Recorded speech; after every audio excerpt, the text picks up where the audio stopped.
A mafia enforcer with a price on his head was killed by two rappers, while the man standing next to him remained untouched until he went on a run and was assassinated in Mexico. And just months after the hit, one of the rappers would be assassinated himself when he was found dead in a home before he could ever be brought to trial. For years now, the police in Ontario have argued that the mafia is using young gang members to carry out targeted hits. Now, if you're not familiar with the gang politics in Canada, the mob is alive and well there.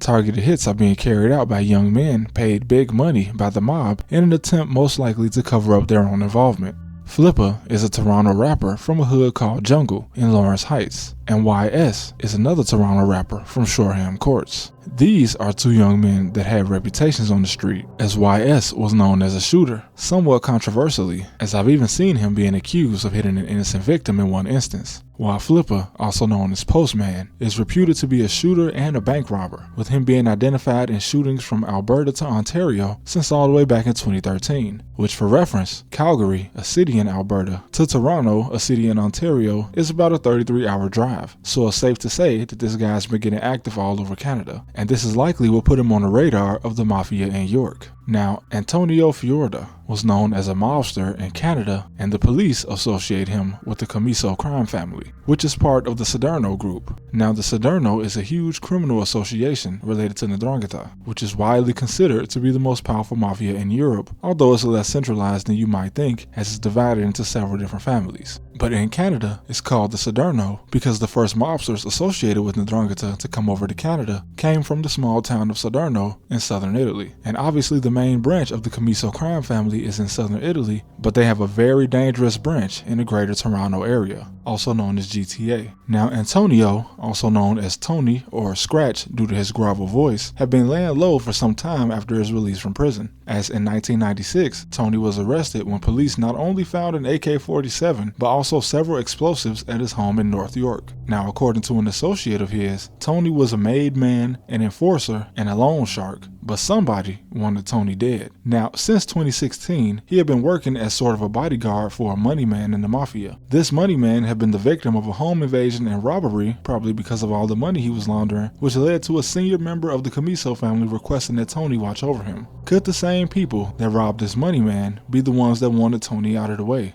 Well, it's hard to say, and this money man was never identified, nor the city that the home invasion took place in. And this is definitely one thing that separates the mob from a regular street gang. The code of silence is actually followed, and even when some associates are willing to provide information, you probably still won't get the whole story. What I do know is that Tony wasn't killed until 3 years after this home invasion, so if it was the same people behind both attacks, either they were really patient or Tony was just hard to catch. After all, being known as an enforcer, he wasn't a rookie and definitely would have known how to move around as mafia hits take place every year in Canada. But when he was caught, of course it was a situation involving another person, which sound like a setup to some people. But nothing has been proven. Tony was in Etobicoke, an area in Toronto, on Monday, November 4th in 2019 to meet an associate of his named Joseph Catrappa. They were most likely scheduled to have dinner at Via Allegro. Now, it's unclear whether they had already had dinner, but since some reports state that Joseph was standing beside Tony out in the parking lot, it's implied that they were just leaving the restaurant. But as they stepped out into the parking lot, a Ford F-150 pulled up, and Tony was ambushed by two men that hopped out and shot him down. But Catrappa was left untouched. But out of the 4 people at this crime scene, only 2 would survive a full year after this. Catrappa immediately fled to Cancun, Mexico, where he stayed at a hotel and resort, but 10 months after the murder of Tony, Catrappa would be himself murdered at this same hotel in 2020.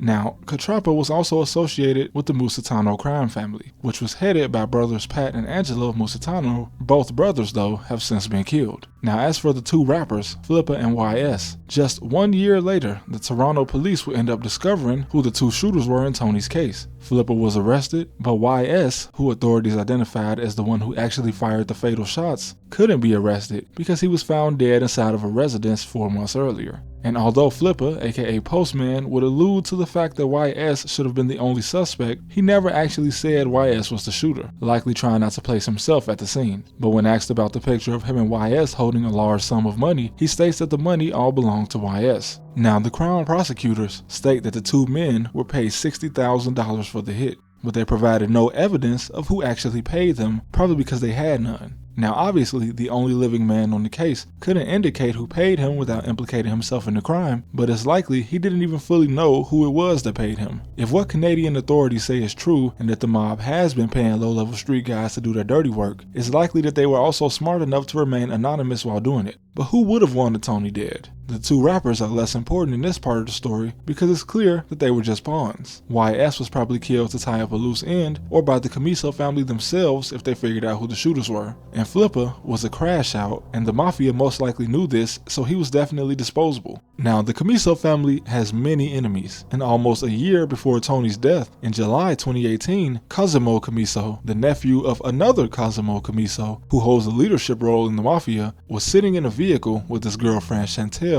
on Castle Point Drive in Woodbridge, Ontario. And this is when they were ambushed and killed. Now, despite the fact that authorities state that there's only 2 ways in to this fairly closed off residential area, this double homicide remains unsolved. The blame, however, has been pointed at the Wolfpack Alliance, who Cosimo had allegedly clashed with the year before. Now, the Wolfpack Alliance is much younger than traditional crime families in Ontario, and it's also not a single group but a loose alliance of millennial-aged gangsters, and it was founded by an older member of the Hells Angels, Larry Amaro. Now, the Wolfpack Alliance is huge, and they've been known to be involved in drug trafficking and even several gang wars, specifically in Montreal. And the group is no stranger to murder, as they've dished it out and been on the receiving end, but there is still no definitive proof that they were behind the murder of Cosimo or the murder for hire carried out by the 2 rappers. Now, I find it very strange that 5 years later, there still isn't much evidence on who provided the payment. The authorities know that the $60,000 came from somewhere, and they seem to be sure that the Mafia is paying low-level street guys, but it doesn't seem like they have much physical evidence. Clearly, the 2 gang members wouldn't just randomly target and execute a made man connected to an Italian crime syndicate for no reason. This wasn't a robbery or some revenge attack, and it's likely that the attackers and the victim didn't even know each other. And with YS dead, Postman had no chance, as there just so happened to be undercover cops sitting in the parking lot watching the whole thing through binoculars. And he ended up being found guilty of this as well as another murder and sentenced to life. Now, even if he did have information on the mob to give authorities, it likely wouldn't have helped his case, as not only did the undercover agents testify against him, but also one of his getaway drivers. And not to mention, he probably didn't have the level of information law enforcement could have used to bring down any crime syndicate. So we have 3 dead and 1 in prison in a clear mob hit, while the true perpetrators remain unknown. But just how common is this practice? Claudia Iacono was murdered in front of her beauty salon in a brazen attack, with 4 people later being arrested. And what the media was sure to point out is that she was the daughter-in-law of mob boss Moreno Gallo, who was killed in Mexico.